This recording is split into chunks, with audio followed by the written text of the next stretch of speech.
You are not the only one in your business. There's a lot of people around you. They are employees. Вы не единственный человек в вашем бизнесе. У вас вокруг есть много разных сотрудников. And the major problem is that a lot of employees, they don't think like that. И большая проблема в том, что многие сотрудники так не мыслят. And it's a very important issue to educate your employees. Это очень важный момент – обучать ваших сотрудников. Why do we make money? Why? Почему мы зарабатываем деньги? How do you Для чего? explain that? Благодаря чему? Как это объяснить? And a lot of employees cannot answer that question. Многие сотрудники не могут ответить на этот вопрос. You know, if you want your business to make more money, you have to educate your employees Если вы хотите, чтобы ваша компания зарабатывала больше денег, вы должны обучить сотрудников on the real meaning of making money.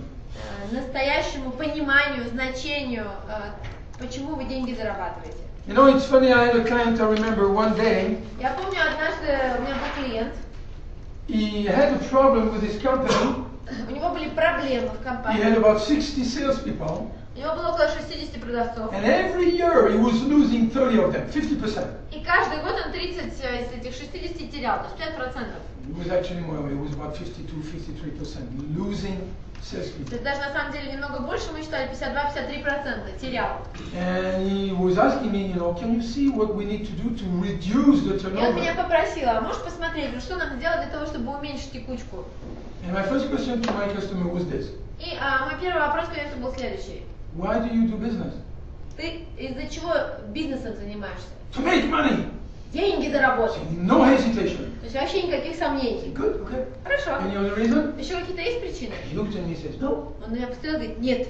And I said, okay. And when you hire salespeople, А когда ты нанимаешь продавцов, what do you tell them? что ты им говоришь? You can make tons of money. Вы можете много денег заработать. Okay. Ладно. You tell them anything else? А еще что-нибудь им говоришь? I said, no. Он говорит, нет. I said, that's why you are losing a Я lot of говорю, поэтому salespeople. ты и теряешь большое количество продавцов. And he was very surprised. Он очень удивился.